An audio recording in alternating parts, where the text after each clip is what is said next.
Yeah, I heard it was somebody's birthday. I heard it was somebody's birthday. Yeah, PJ Panda birthday song. Yeah, yeah. Today is your. Well, I turned 26. Can you dig it? Running in my mind all the time. Running in my mind. Running in my mind all the time. So I'm officially 26 years old, and that's officially the oldest that I've ever been. Bruh. You know that birthdays definitely aren't as fun as they used to be. You know, when you turn 16, you get your learner's permit. You turn 18, and you're officially an adult.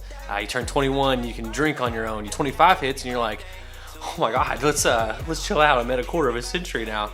And then boom, you're 26 years old. Now I woke up at 26 and was like, man, what happened the last 4 or 5 years? And if you ask 16-year-old Caleb where 26-year-old Caleb would be, I just didn't think this is where I would be.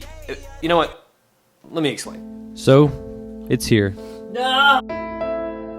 The birthday that you are officially closer to 30 than you are to 20.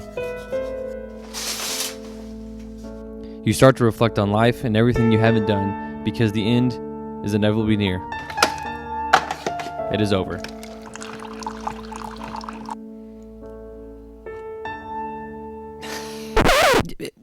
Let's wait a minute. Let's talk about life. You start here at 0, and according to Google, the average lifespan of a U.S. male is 78.69 years. When I woke up on my 26th birthday, I was about right here. So let's look at what I have done so far in my life. When I was 14, I started high school. That went on to about 18.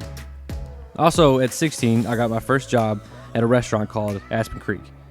Then from 18 to 19 after high school, I played college soccer at a small school called St. Catherine out in Bardstown. Then I left St. Catherine and moved back home and went to JCTC at 19.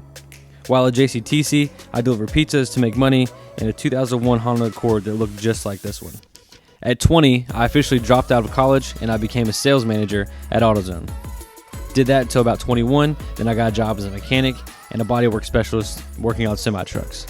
That lasted about a year, then I found myself back at Aspen Creek to serve tables and bartend while I was in real estate school. While working and going to school, I met the love of my life, Rain. It took me a few months to pass my real estate test and I became a licensed realtor.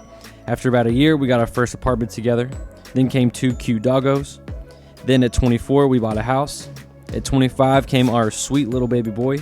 Then I came back to Aspen Creek to make some extra baby money. And somewhere in all that, we have done quite a bit of traveling. Now I make subpar YouTube videos. For whatever reason, it is so easy for us to look at all the bad things in life. And in this case, everything I haven't accomplished, everything I haven't done. But look at this. All these experiences, all these memories, all these things that I have done, good and bad, and these are just some of them. This is all squeezed between 16 and 26. And look at this. I still have all this time left. So from 16 to 26, that's 10 years. I jam-packed my life with so many different jobs, so many different journeys, so many different experiences. So let me explain why I'm not where I thought I would be. Let's use 30 as a reference. Ask 16 to 18-year-old Caleb, and at 30, I would be a pro soccer player. If you ask 19-year-old Caleb, I would be a policeman. At 20 years old, I'd say I'd be a businessman. That didn't last very long. Ask 21-year-old Caleb, and I just bought hot rod after hot rod after hot rod, just convinced that I would be the owner of a hot rod shop one day. If you ask 22 to 25-year-old Caleb where I would be at 30 years old, I would say a successful real estate agent. And then you ask 26-year-old Caleb, and here I am, making YouTube videos. So in 10 years, I have seen 5 different destinations for myself of where I would be by the time I was 30. Am I indecisive? Do I have too many options? Who knows? The point is, they all led me to where I am now. All the good times and the bad, the success and the failures, they're all learning experiences and have put me where I am now. But you also have to realize that if this is your goal, it's never a straight line to that point. Life is bumpy. You have to learn to ride with those waves. Because if you don't, you're just going to crash and you'll never make it here. So no, I'm not where I thought I would be 10 years ago. But the point is, I am where I'm supposed to be. I am exactly where I'm supposed to be. We'll see you next time.